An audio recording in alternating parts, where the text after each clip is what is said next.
You write an email, hit send, and everything feels normal. Until a few seconds later, a code message comes back, telling you your email got blocked. Not delayed, not sent to spam, rejected. And all you get is a code that resembles more of a password than an explanation. SMTP error 552 5.7.0. Hello everyone, my name is Lucas and welcome to Warmy.io's YouTube channel. Today we're breaking down what error 552 5.7.0 actually means, why it happens, and how to fix it without turning email deliverability into a guessing game. But before we dive in, give this video a like, subscribe, and ring the bell, because we post practical content on a weekly basis to help you keep your emails landing where they should. Okay, you done? Let's roll.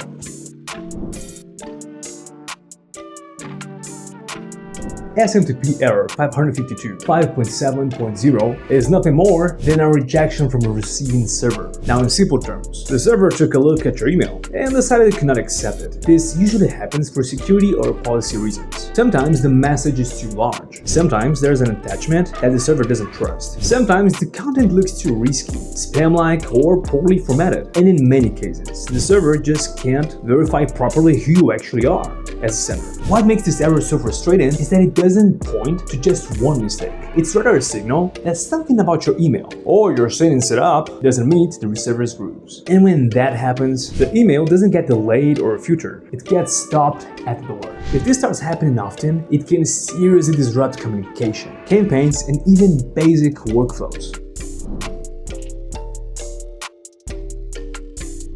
Now, the first step to fix it is take a look at the email itself. Check the size. Large attachments are a very common trigger, especially when the files are shared directly. That is, not through a link that actually takes you to Drive. Instead of shared through cloud links. File type matters too. Executables, scripts, or anything that looks unsafe will almost always cause rejection. Next, review the content. Emails packed with links, aggressive formatting, or overly promotional language can raise red flags. Poor HTML structure or unusual encoding can also trigger security filters, even if the message itself looks harmless to a human. Then comes authentication. Your domain needs to clearly prove that it's allowed to send emails, and that's where SPF, the key, and the mark come in.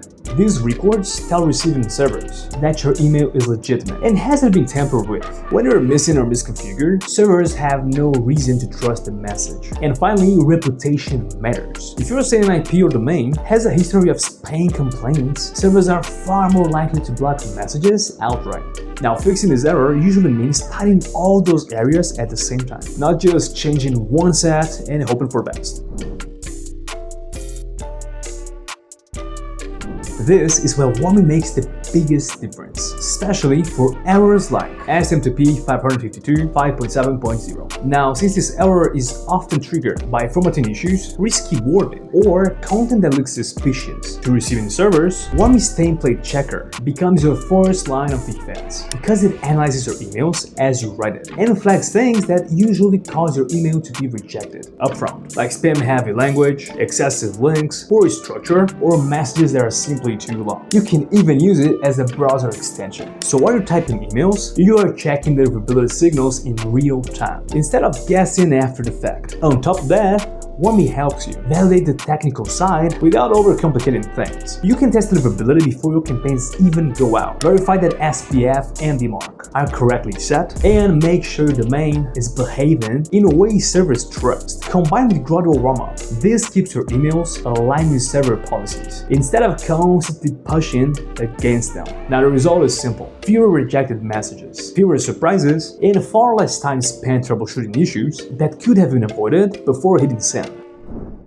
SMTP error 552 5.7.0 isn't random, it's a signal that something in your email setup needs attention. Once you understand why it happens and fix the root causes, it becomes completely manageable. Now, if you want to prevent those errors from ever happening before they interrupt your campaigns, try Warmy.io today. You can check your email content with our template checker, verify your authentication, and send your campaigns with confidence instead of guessing. You fix the issues while writing, not after the server actually rejects your message. And that'll do for today. Thank you so much for watching so far, and if this video helped you solve this issue, give this video a like, subscribe, and ring that bell. I'll see you in the next one. Bye bye.